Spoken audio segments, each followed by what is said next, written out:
नमस्कार दोस्तों, स्वागत है आप सभी का। मैं हूं रंजीत और आज के द हिंदू न्यूज़पेपर का एनालिसिस आपके लिए लेकर के आया हूं। दोस्तों, आज संडे है और संडे के दिन जो ज़्यादातर फोकस रहता है वो साइंस वाली न्यूज़ के ऊपर रहता है। इसलिए आज हम साइंस के कुछ बड़े बड़े टॉपिक उठाने वाले हैं। आज मुख्यतः हम 3 टॉपिक के ऊपर चर्चा करेंगे। जैसे कि पहले नंबर पर हम चर्चा करने वाले हैं, आज के समय में शहरों में हम देख रहे हैं तापमान कितना ज़्यादा बढ़ते जा रहा है। गांव की अपेक्षा शहर कहीं ज़्यादा गर्म हो रहे हैं और ऐसा हो रहा है कि गांव के लोग जा जा कर के, गांव के लड़के बच्चे लड़कियां शहर में बस रहे हैं। गांव की लड़कियों की शादी शहर में हो रही है। गांव के लड़के कमाने के लिए शहर जा रहे हैं। शहर के किसान मजदूर लोग शहर जा रहे हैं कमाने के लिए। आने वाले समय में ऐसा होने वाला है कि 68% आबादी शहरों में रहेगी और शहर में आप देख रहे हैं सीमेंट के मकान, डामर वाली रोड, सीमेंट वाली रोड, कुल मिलाकर के इस प्रकार से जो स्ट्रक्चर है ना, ये शहर को और भी ज्यादा गर्म कर रहा है। ऐसे समय में एक कपड़े, जो हम कपड़ा यूज कर रहे हैं, ये कपड़ा कितना महत्वपूर्ण हो सकता है। ऐसे कपड़े जो कि हमको ठंडाई देंगे। इस कपड़े का यूज हम न केवल पहनने के लिए करेंगे, इसके अलावा भी इसके कई तरह के एप्लीकेशन हो सकते हैं। इसके बारे में यहाँ पर चर्चा होने वाली है। सेकंड नंबर की जो चर्चा हम करेंगे वो हियरिंग लॉस से रिलेटेड है। आज के समय में देखा जाए, जो सुनने की क्षमता है धीरे धीरे करके नॉर्मली नेचुरली तरीके से तो खत्म होती ही है। जैसे जैसे हम सियाने होते जाते हैं, हमारी सुनने की जो कैपेसिटी कम होते जाती। तो इसका क्या रीजन है? यदि कोई जन्म से ही नहीं सुन पा रहा है या फिर जन्म से ही वो कम सुनाई दे रहा है उसको, तो उसका क्या रीजन है और कैसे करके इसका इलाज हम कर सकते हैं? तो यहाँ पर जीन थेरेपी के बारे में हम चर्चा करने वाले हैं कि कैसे करके जो डैमेज हुआ है, कहीं पर यदि कोई चीजें डैमेज हुई हैं हमारे कान के अंदर, तो उस चीज को हम कैसे करके रिपेयर कर सकते हैं। सेकंड वाला आर्टिकल हो गया। इसके बाद का आर्टिकल हम चर्चा करने वाले हैं टीबी की बीमारी से रिलेटेड है। ऐसा होता है कि टीबी की जल्दी से पहचान नहीं हो पाती है, इसलिए हमको डॉक्टर के 10-10 11-11 चक्कर काटना पड़ जाता है। अब यदि शुरू में ही पहचान हो जाती तो ट्रीटमेंट का बस पैसा लगता। अब मुझे दिखाना है, दवाई गोली लेना है, ये ट्रीटमेंट करवाओ, वो ट्रीटमेंट करवाओ, आना जाना, ये सब मिला करके मेरे को एक्स्ट्रा पैसा खर्चा करना पड़ जा रहा है। तो ये किस प्रकार से कितना प्रभावित कर रहा है हमारे जेब के खर्चा को, इसके ऊपर यहाँ पर हम चर्चा करने वाले हैं। तो चलते हैं दोस्तों और आगे बढ़ते हैं, देखते हैं पहली खबर को, जो कि hearing loss and gene therapy से रिलेटेड है। हियरिंग लॉस हम किसको बोलेंगे? कम सुनाई देना, बहरेपन की समस्या, इसको हम बोलते हैं हियरिंग लॉस। और कैसे करके जीन थेरेपी के माध्यम से हम इसका इलाज कर सकते हैं। सबसे पहले तो हम चर्चा करते हैं कि दुनिया भर में हियरिंग लॉस से कितने लोग प्रभावित होते हैं। ऐसा अंदाजा लगाया जा रहा है कि 1 बिलियन लोग फेस कर रहे हैं हियरिंग लॉस की समस्या को, and approximately 1-2 children in every 1000 birth, प्रत्येक 1000 बच्चे जन्म ले रहे हैं तो उनमें से 1 से 2 बच्चे ऐसे होते हैं जिनको सुनाई देने में प्रॉब्लम होती है, जिसको हम बोलते हैं कॉग्निशियल हियरिंग लॉस की समस्या। अब हम चर्चा करते हैं कि आखिर ऐसा होता क्या है, क्या क्या रीजन हो सकते हैं। हियरिंग लॉस एक प्रकार से देखा जाए तो काफ़ी कॉम्प्लेक्स कंडीशन है, काफ़ी जटिल समस्या है। ठीक है, इसके लिए बहुत सारे रीजन हो सकते हैं। इन्वायरमेंटल, जेनेटिक फैक्टर हो सकते हैं। इसमें ईयर में कुछ इन्फेक्शन हो गया है, कान में इन्फेक्शन हो गया है, तो वो भी एक रीजन बन जाता है। लेकिन ज़्यादातर जो हियरिंग लॉस है, ठीक है, ये सर्व करता है एज ए सिम्टम, जो कि इंडिकेट कर रहा है कि भाई कोई ना कोई डिफेक्ट है। Pathologies in ears process that convert sound into electrical signal sent to brain. अब यहाँ पर ऐसा हो सकता है कि देखिए कोई ना कोई हमारे हमारे कान में डिफेक्ट आ गया है जो कि साउंड की जगह इलेक्ट्रिकल सिग्नल भेज रहा है दिमाग को। अब हम बात करते हैं कि इसका एक जेनेटिक रीज़न भी होता है।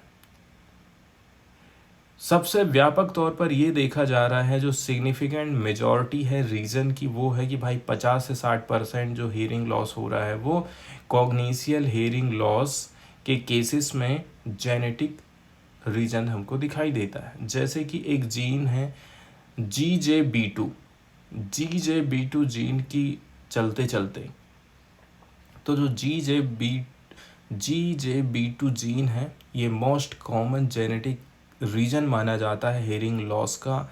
और ये चीज़ हमको कहाँ कहाँ दिखाई दे रही है, कॉकॉसियन, एशियन, हिस्पैनिक पॉपुलेशन में। अलग अलग क्षेत्र यहाँ पर बताए गए हैं कि भाई कौन कौन से एरिया में कहाँ कहाँ पर ये लक्षण हमको दिखाई दे रहे हैं, ये जो जीन्स है कौन कौन से क्षेत्र को प्रभावित कर रहा है। तो जैसे कि यहाँ पर ने देखे कि जो एशिया वाला एक एशियन कंट्रीज़ है वो भी इससे प्रभावित हो रही हैं, कॉकेशियन जो रीजन है वो भी इससे प्रभावित हो रहा है। तो बहुत सारे क्षेत्र इससे प्रभावित हो रहे हैं। एक और जीन का, नया जीन का हम नाम देखने वाले हैं, वो है MYO15A और ATP6V1B1। ठीक है, अफ्रीका वाले क्षेत्र में ये ज़्यादा पाया जाता है। वहीं यदि हम देखें ना, इस प्रकार से 2 दर्जन से भी ज़्यादा जीन्स ऐसे हैं जिनके चलते चलते जेनेटिक रीजन बन रहे हैं हेयरिंग लॉस के। अब देखिए जीनोमिक म्यूटेशन होता है, साथ ही साथ एक रीजन ये भी हो सकता है कि भाई माइटोकॉन्ड्रियल जेनेटिक डिफेक्ट हो गया है, ये भी एक रीज़न रहता है। इसके चलते चलते भी हियरिंग इम्पार्टमेंट हमको देखने को मिल जाती है। इसके अलावा जेनेटिक वेरिएंट्स भी हमको देखने को मिलते हैं भाई। अलग अलग प्रकार का जो वेरिएंट रहता है वो कॉम्प्लेक्स रोल अदा करता है। जैसे कि मेडिकेशन वगैरह कैसा रहा है आपका। आगे हम बात करते हैं इमर्जिंग थेरेपीज़ के बारे में। Gene therapy and genome editing के माध्यम से कैसे करके हम इसका इलाज कर पाते हैं। जीन थेरेपी में टिपिकली क्या क्या चीज़ इन्वॉल्व रहती है, इसके अंतर्गत हम या तो रिप्लेस कर देते हैं या तो हम सप्लीमेंट करते हैं डिसफंक्शनल जीन को। जो जीन काम नहीं कर रहा है उसको या तो आप हटा दीजिए या तो फिर आप उसको सप्लीमेंट करने के लिए कुछ चीज़ें अंदर डालिए। ठीक है, जैसे कि एडेनो एसोसिएटेड वायरस की हम बात करते हैं, ये one of the most well studies and widely used vector है इस काम के लिए। तो यहाँ की जो सबसे इम्पॉर्टेंट चीज़ है वो क्या है, एडेनो एसोसिएटेड वायरस। इस वायरस को हम उस जगह में एंटर कराते हैं। इसके माध्यम से हमें बहुत सारे फ़ायदे हो सकते हैं, जैसे कि ये एक सेफ वेक्टर है एंड इसके चलते चलते ह्यूमन को कोई डिजीज़ नहीं होगा, ह्यूमन इससे बुरी तरह से प्रभावित नहीं होता है and it can infect both dividing and non dividing cell. ये डिवाइडिंग सेल और नॉन डिवाइडिंग सेल दोनों को प्रभावित कर सकता है। इस प्रकार से देखा जाए हमारे पास में एक ब्रॉड स्पेक्ट्रम है, ठीक है, कि भाई ये दोनों प्रकार की सेल्स के ऊपर काम कर सकता है। इसके बाद अलग अलग जगह में अलग अलग स्टडी कंडक्ट कराई गई है। जैसे कि फ्यूडान यूनिवर्सिटी की बात करें, इसमें बहुत सारे रिसर्चर लोग शामिल हुए हैं, बहुत सारे क्लिनिकल सेंटर शामिल हुए थे चाइना के। इन्होंने प्रपोज किया था एक जीन थेरेपी जो कि इफ़ेक्टिव तरीके से इलाज करेगी जेनेटिक डेफनेस का। इसमें जो जीन इन्वॉल्व है उसका नाम है OTOF जीन। इसको हम हेरेडिटरी डेफनेस 9 के रूप में जानते हैं। बोला जाता है कि OTOF जीन में यदि म्यूटेशन हमको देखने को मिलता है तो लगभग 2 से 8% जितने भी जो जेनेटिक हियरिंग लॉसेस है ना वो इसी के चलते हमको देखने को मिल रहे हैं। अब जब क्लिनिकल ट्रायल लिया गया था तो रिसर्चर लोगों ने क्या काम किए थे, एडेनो एसोसिएटेड वायरस वेक्टर को डाले थे कान के अंदर में, ठीक है। मतलब उन्होंने एक हेल्दी OTOF जीन इंसर्ट करा दिया था पेशेंट के कान में, इससे किसी भी प्रकार का उनको नुकसान नहीं हुआ था। लेकिन ना केवल इसमें सही इफ़ेक्ट है, साथ ही साथ में छोटे मोटे तो इसके कुछ ना कुछ इफ़ेक्ट हमको देखने को मिलते हैं, लेकिन ये जो इफ़ेक्ट रहते हैं वो माइनर रहते हैं। जैसे कि इसके इफ़ेक्ट यदि हम बात करें तो 36 हमको छोटे मोटे साइड इफ़ेक्ट देखने को मिले थे। कौन कौन से हैं? जो हमारी लिम्फोसाइट्स होते हैं ना, उनकी काउंट बढ़ जाना, साथ ही साथ कोलेस्ट्रॉल लेवल भी इंक्रीज़ हो जाता है, साथ ही साथ इंक्रीज़ हमको देखने को मिलता है लैक्टेट डिहाइड्रोजीन्स लेवल में, मतलब जो कि मार्कर के तौर पर काम करते हैं, ठीक है, टिश्यू डैमेज के लिए हमारी बॉडी में।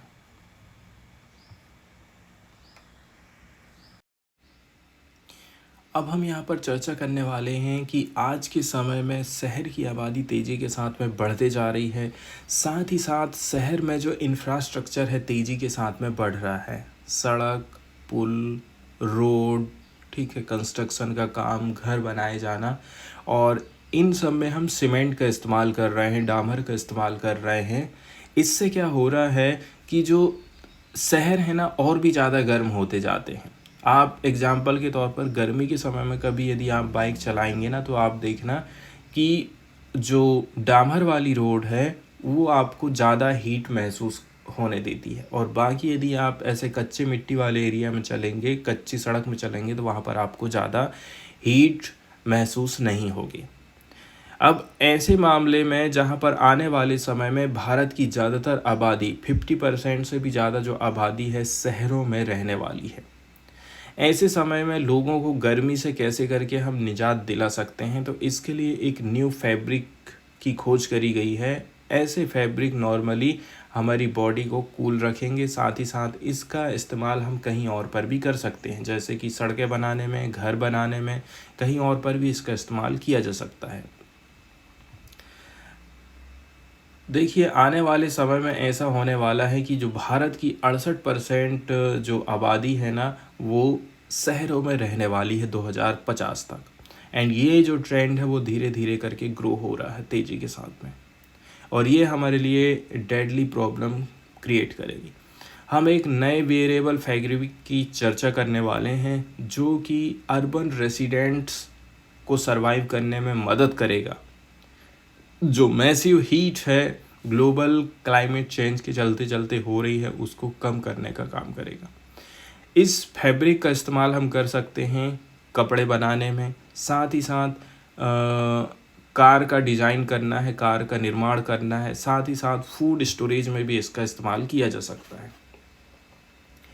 इसके बाद हम चर्चा करते हैं कि भाई इस प्रकार के और भी बहुत सारे पदार्थ हैं, उनसे क्या इसकी तुलना हम कर सकते हैं, जैसे कि ब्रॉडबैंड एमीटर फैब्रिक।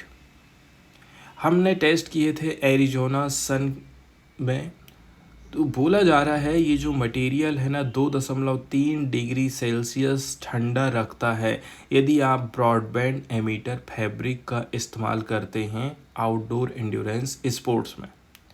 स्पोर्ट्स में बॉडी को ठंडा रखने के लिए जो कपड़ा इस्तेमाल किया जा रहा है, जिसका नाम है ब्रॉडबैंड एमीटर फैब्रिक, उससे 2 से 3 डिग्री आराम ये देता है।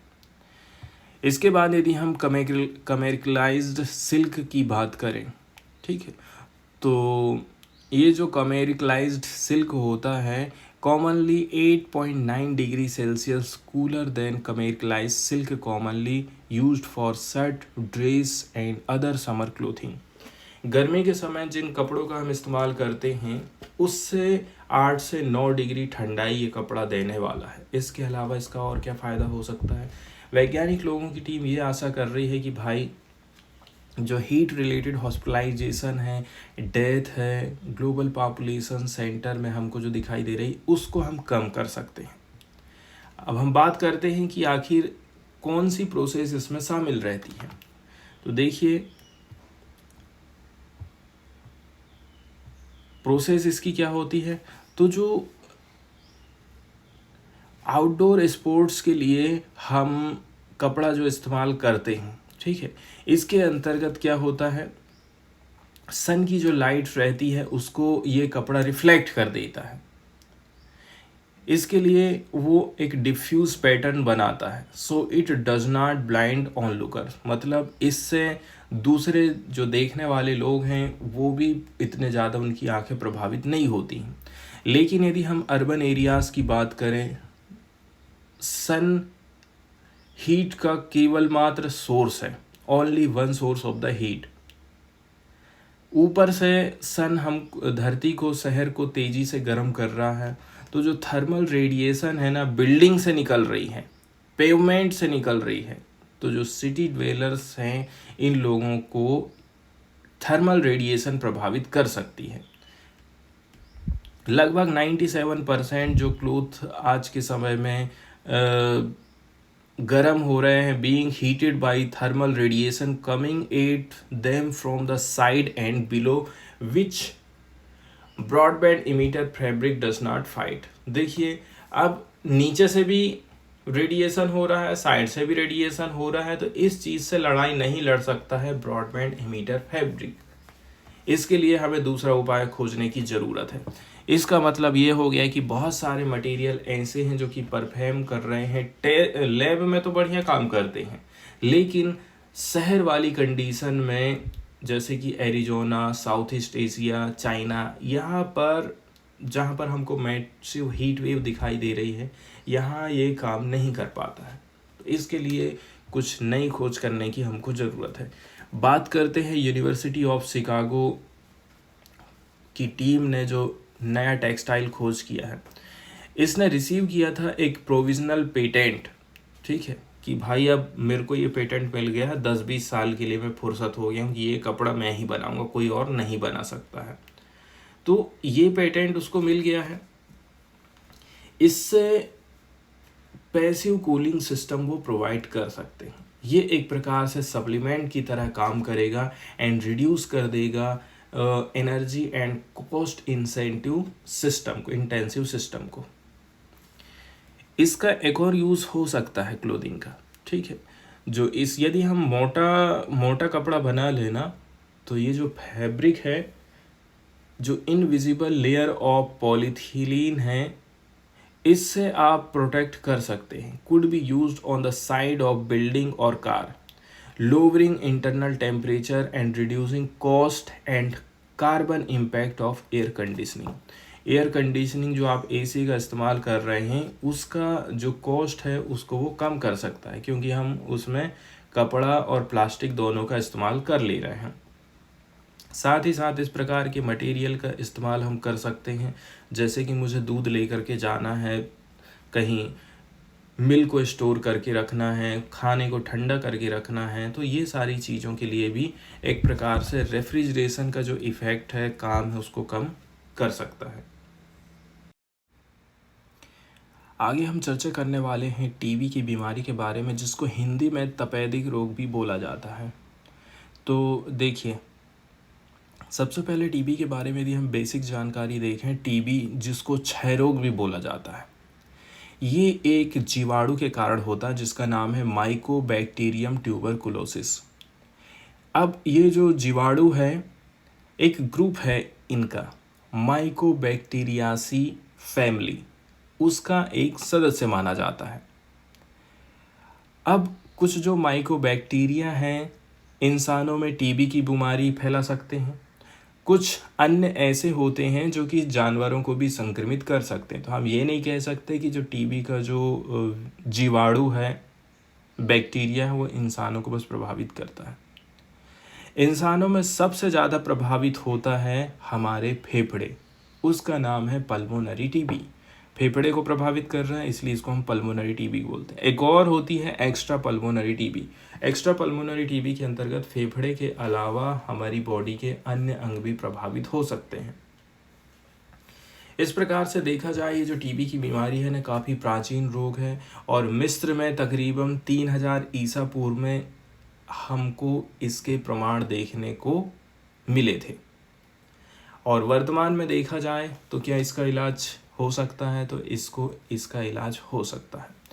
बात करते हैं कि इसका ट्रांसमिशन कैसे होता है। जैसे बैक्टीरिया यदि किसी व्यक्ति की बॉडी में एंटर कर गया है तो वो हवा के माध्यम से दूसरे व्यक्ति में जा सकता है, जैसे वो छींक रहा है, खांस रहा है। पल्मोनरी टीबी से व्यक्ति यदि कभी खांसेगा, छींकेगा, थूकेगा तो वो जो कीटाणु रहते हैं ना हवा में फैल जाते हैं और फिर हवा के माध्यम से दूसरे व्यक्ति भी प्रभावित हो सकते हैं। लक्षणों की यदि हम बात करें तो इसके अंतर्गत बलगम के साथ में खांसी आती है। मतलब कभी कभी ऐसा भी हो जाता है कि खांसी के साथ साथ खून भी आता है, सीने में दर्द हो रहा है, कमजोरी है, वजन कम होना, बुखार और रात को पसीना आना, ये सब इसके लक्षण रहते हैं। इसके लिए बीसीजी की वैक्सीन लगाई जाती है। बीसीजी वैक्सीन की यदि हम बात करें तो इसकी खोज करी गई थी किसके द्वारा? अल्बर्ट कैलमेट और कैमिली गुएरिन के द्वारा। ये फ्रांसीसी वैज्ञानिक थे और इसका पहली बार हमने यूज़ करी थी 1921 में। भारत ने इस वैक्सीन को लेकर के आया था 1948 में, सीमित पैमाने पर हम इसका यूज़ कर रहे थे और 1962 में फिर हमने जो नेशनल टीबी कंट्रोल प्रोग्राम चालू किया था उसमें एक हिस्सा बना दिए थे। मतलब इस टीके का इस्तेमाल हम करते हैं टीबी की बीमारी के खिलाफ में, ठीक है। मतलब जैसे कि जो नवजात बच्चे होते हैं उनके श्वसन और जीवाणु संक्रमण, बुरूली अल्सर जैसे जो रोग उनको फैल ना सकें, इसलिए भी हम छोटे छोटे बच्चों को ये बीसीजी का वैक्सीन लगा देते हैं। अब हम चर्चा करते हैं इसके, मेनली यहाँ जो फोकस किया जाता है ना खर्चा को लेकर के होता है। एक स्टडी है, इसको कंडक्ट किए थे हम 1482 टीबी पेशेंट में। 4 स्टेट इसमें शामिल किए गए हैं जहाँ पर ज़्यादातर हमको कैटास्ट्रॉफिक कॉस्ट देखने को मिली है। 30 से लेकर के 61% ऐसे हैं जो कि एक्सपीरियंस करते हैं फाइनेंशियल हार्डशिप, ठीक है। Exceeding 20% of TB annual household income, mainly due to delay in diagnosis and income loss because of unemployment during TB treatment। इसके अलावा भी जो फाइनेंशियल हार्डशिप तो ये लोग फेस कर ही रहे हैं, साथ ही साथ 20% जो एनुअल हाउस होल्ड इनकम है वो भी प्रभावित हो रही है, क्योंकि हम इसकी पहचान नहीं कर पा रहे हैं। बार बार मेरे को दौड़ना पड़ जा रहा है, बार बार टेस्ट कराओ, गोली लो, दवाई लो, डॉक्टर की फीस लो, तो जो इनकम लॉस है हमको देखने को मिली है, ठीक है। अनएम्प्लॉयमेंट हमको देखने को मिलता है टीबी ट्रीटमेंट के द्वारा। जिसको टीबी की बीमारी हो गई वो व्यक्ति क्या कमाएगा? स्टडी जो कंडक्ट कराई गई थी इसमें कौन कौन लोग शामिल थे आप देख सकते हैं, जैसे कि George Institute of Global Health New Delhi है, Indira Gandhi Government Medical College Nagpur है, and London School of Hygiene and Tropical Medicine UK. इन्होंने 3 जगह में अध्ययन किया था, असम, महाराष्ट्र, तमिलनाडु एंड वेस्ट बंगाल, 3-4 जगह है। मार्च 2019 से 2022 तक ये स्टडी कंडक्ट कराई गई थी। कितने कितने लोग शामिल हुए इसमें आप देख सकते हैं कि ग्रामीण क्षेत्र के भी हैं, अर्बन क्षेत्र के भी हैं और टी गार्डन में काम करने वाले लोग भी हैं। तो ये सारे लोग भी हैं जहाँ जिनके ऊपर ये स्टडी कंडक्ट कराई गई थी।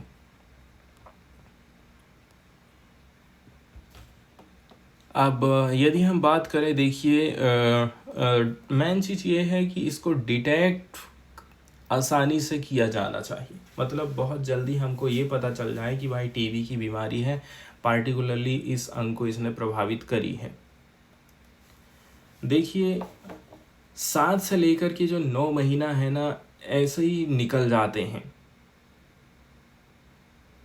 मतलब शुरुआती जो ट्रीटमेंट है उसमें ही मेरे को लग गए हैं।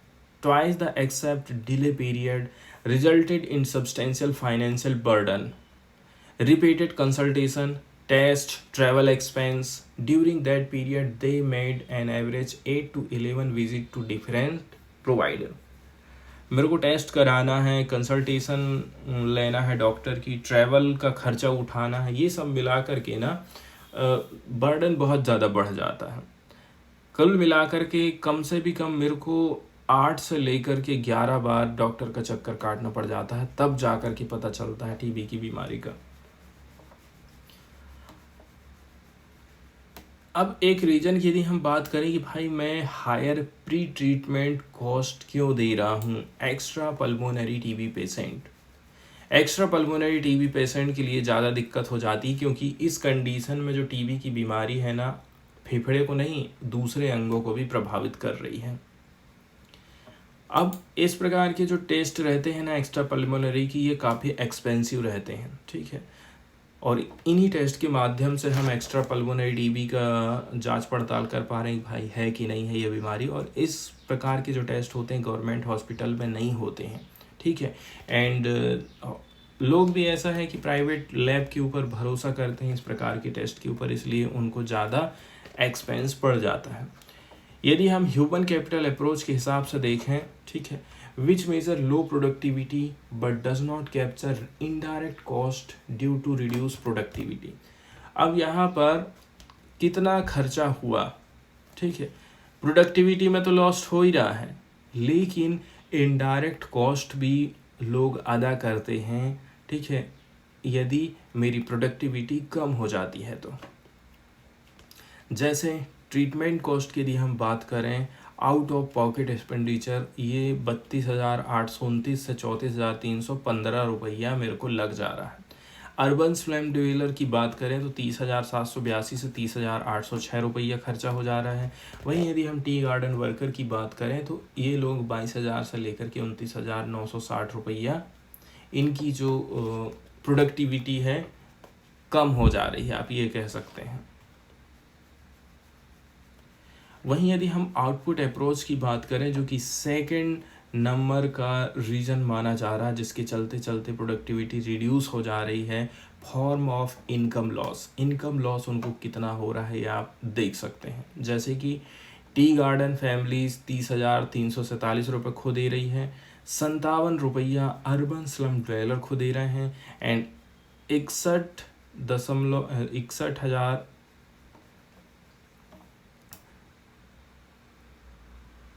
इसके अलावा देखिए ये लोग कितना सारा 61,181 जनरल पॉपुलेशन पेशेंट का लॉस होता है। ये इतना मतलब आप देख सकते हैं कि कितना कितना खर्चा ये लोग उठा रहे हैं। तो अब बात आ जाती है कि भाई इसका आखिर इलाज पानी क्या है, क्या चीज़ किया जा सकता है। तो इसके लिए बोला जा रहा है राइटर के द्वारा कि आप जो है इंश्योरेंस करवा लीजिए, तो आपको इतना जो भारी भरकम खर्चा है ना वो उठाने की ज़रूरत नहीं पड़ेगी।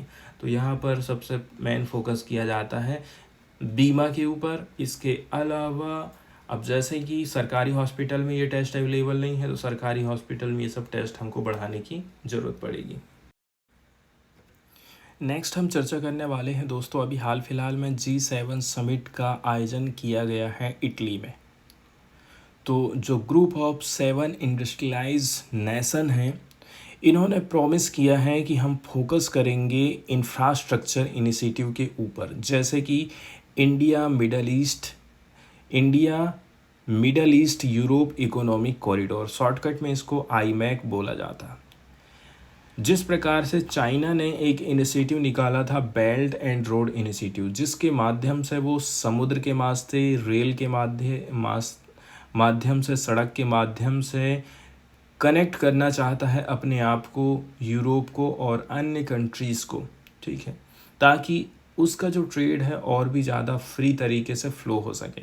ठीक इसी प्रकार से अमेरिका ने, भारत ने और अन्य यूरोपियन कंट्रीज़ ने चाइना को काउंटर करने के लिए एक स्कीम लाए थे कि हम भी जो है अब समुद्र के रास्ते, सड़क के माध्यम से अब अपने माल की ढुलाई करेंगे, और ये जो रास्ता है एकदम सीधा सीधा रहेगा, शॉर्टकट रहेगा। जैसे कि इंडिया के 2 पोर्ट हम कनेक्ट कर रहे हैं, एक मुंद्रा है और दूसरा मुंबई है। सीधे हम कहाँ जा रहे हैं, यूएई जा रहे हैं। यूएई के बाद जा रहे हैं हम सऊदी अरबिया, इसके बाद इज़राइल है, इसके बाद ग्रीस हम पहुँच गए हैं, ठीक है। उधर यूरोप वाली कंट्रीज से हम डायरेक्ट कनेक्ट हो जाते हैं। अब जो 2024 का समिट रहा है और इसमें मेनली जो फोकस किया जा रहा है ना, वो इसी प्रकार के इंफ्रास्ट्रक्चर के ऊपर हमको ज़्यादा से ज़्यादा बढ़ावा देना है, ऐसा कहना है G7 समिट का। कुल मिलाकर के ये जो इनका उद्देश्य रहा था, इसको रिलीज़ किया गया था फ्राइडे के दिन। फैमिली फ़ोटो आयोजन किया गया था एक लग्जरी रिजोर्ट में, बोर्गो एनाजिया में, ठीक है, जहाँ पर लोगों ने वादा किया है कि जो इंडो पैसिफिक रीजन है ये फ्री एंड ओपन होना चाहिए। ऐसा नहीं है कि कोई कहेगा कि आप इस एरिया में मत घुसो, यहाँ की मछली हम पकड़ेंगे, यहाँ से हम आपके जहाज़ को गुजरने नहीं देंगे। पार्टिकुलरली चाइना को काउंटर करने की बात यहाँ पर कही जाती है। साथ ही साथ मिस्टर मोदी ने अटेंड किया था G7 समिट को, ठीक है। Italian prime minister Giorgia Meloni ने इनविटेशन भेजा था भारत को। इसमें बोला जाता है कि हम प्रमोट करेंगे कि भाई जो G7 PGII है, मतलब partnership for global infrastructure and investment initiative, इसके अलावा इसके जो भी कॉम्प्लीमेंट्री इनिशिएटिव हैं ताकि डेवलप किया जा सके ट्रांसफॉर्मेटिव इकोनॉमिक कॉरिडोर को, ताकि क्वालिटी इंफ्रास्ट्रक्चर एंड इन्वेस्टमेंट हम कर सकें, ऐसा इसमें बोला जाता है। इसके अलावा फोकस किया जाता है आईमेक के ऊपर, ज़्यादा फोकस किया जा रहा है, जिसके माध्यम से हम रेल के माध्यम से, शिप के माध्यम से, ठीक है, कनेक्ट करने वाले हैं साउथ एशिया को, वेस्ट एशिया को, साथ ही साथ वेस्ट इससे जुड़ जाएगा। कुल मिलाकर के चाइना का जो बेल्ट एंड रोड इनिशिएटिव है ना, उसको यहाँ पर काउंटर करने की बात करी जाती है। इसके अलावा यदि हम चर्चा करें कि और कौन कौन सी चीज़ों के बारे में यहाँ पर चर्चा करी गई है, तो देखिए यहाँ पर लॉन्च किया गया है G7 अपूलिया फूड सिस्टम इनिशिएटिव, ठीक है। इसके माध्यम से हम क्या काम करने वाले हैं, जो स्ट्रक्चरल बैरियर्स हैं फूड सिक्योरिटी के, न्यूट्रिशन के, उससे लड़ाई लड़ने के लिए ये प्रोग्राम लाया गया है। क्या नाम रखा गया है, अपूलिया फूड सिस्टम इनिशिएटिव। इसके बाद partnership for global infrastructure investment, जैसे कि हमने चर्चा करे थे PGII की, इसके अंतर्गत मोबिलाइज किया जाएगा $600 बिलियन रुपया 2027 तक। ये जो PGII है ये एक जॉइंट इनिशिएटिव है, G7 कंट्रीज़ जॉइंट रूप से इसको चला रहे हैं ताकि फंडिंग प्रोवाइड किया जा सके इंफ्रास्ट्रक्चर प्रोडक्ट को, ताकि जो डेवलपिंग कंट्रीज़ हैं, ठीक है, इनमें इंफ्रास्ट्रक्चर को बेहतर किया जा सके। अगली जो चर्चा करी गई थी आर्टिफिशियल इंटेलिजेंस को लेकर के, कि भाई हम डेवलप करेंगे एक ब्रांड को ताकि सपोर्ट किया जा सके implementation of international code of conduct for organisation developing advance AI system. वहीं यदि हम G7 समिट की बात करें तो ये एक इनफॉर्मल फोरम है जिसमें Italy, Canada, France, Germany, Japan, United kingdom and United state of America शामिल होते हैं। साथ ही साथ यूरोपियन यूनियन भी पार्टिसिपेट करता है इस समिट में। इसको इस्टेब्लिश किया गया था एज ए प्लेटफॉर्म के तौर पर, जो इकोनॉमिक एंड फाइनेंशियल कोऑपरेशन अच्छा हो सके 1973 की जो एनर्जी क्राइसिस आई थी उसको लड़ने के लिए।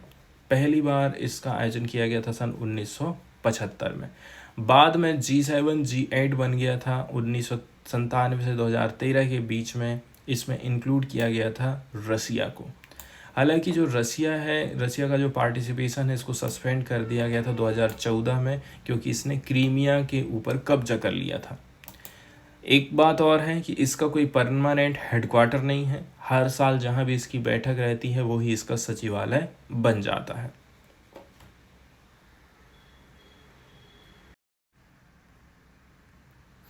इसके बाद दोस्तों हम चर्चा करने वाले हैं पार्टिकुलरली साउथ अफ्रीका से। साउथ अफ्रीका में रामाफोसा पुनः राष्ट्रपति चुने गए हैं और इसी से रिलेटेड ये न्यूज़ आई है। दक्षिण अफ्रीका के राष्ट्रपति सिरिल रामाफोसा को शुक्रवार को दूसरे कार्यकाल के लिए फिर से निर्वाचित किया गया है, ठीक है, जब उनकी कमज़ोर ANC ने अभूतपूर्व गठबंधन की सरकार बनाई है। अब किसी को भी मेजॉरिटी नहीं मिली थी तो गठबंधन इनको करना पड़ गया था, तब जाकर के इनकी पार्टी सरकार बना पाई है, ठीक है।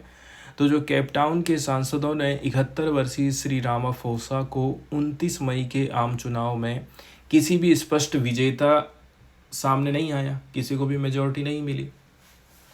तब इसके बाद इनको बोला गया कि आप आइए, आप गठबंधन की सरकार बनाइए। देखिए हाल फिलहाल में देखा जाए तो पहले रंग भेद उन्मूलन के लिए एक पार्टी बहुत ज़्यादा फेमस में रही थी, ठीक है, जिसका नाम है ANC, अफ्रीकी राष्ट्रीय कांग्रेस। अब 30 साल तक तो इसका दबदबा रहा, लेकिन बाद में आप देखेंगे आप केवल 40% वोट लेकर के आए थे। ठीक है, मतलब संसद में इन्होंने अपना जो पूर्ण बहुमत था ना, इसको खो दिया था। अब बहुमत ही नहीं मिला है तो कहाँ सरकार बनाएंगे, इसलिए इन्होंने क्या काम किया, गठबंधन किया है। तो यहाँ पर बोला जाता है, देखिए कि देश की जो 400 सीट, देश की 400 संसदीय सदस्य जो अफ्रीकी नेशनल कांग्रेस पार्टी की सत्ता में थी, इसने पूर्ववर्ती पद अवधि को समाप्त करते हुए 2019 में मतदान के साथ खत्म होगा रामाफोसा का चयन किया है। 1994 में क्या हुआ था ना, जो रंग भेद का मुद्दा बहुत ज़्यादा उठाया गया था इस पार्टी के द्वारा। ठीक है, और ये जो पार्टी है बोला जा रहा है किसका है, नेल्सन मंडेला की।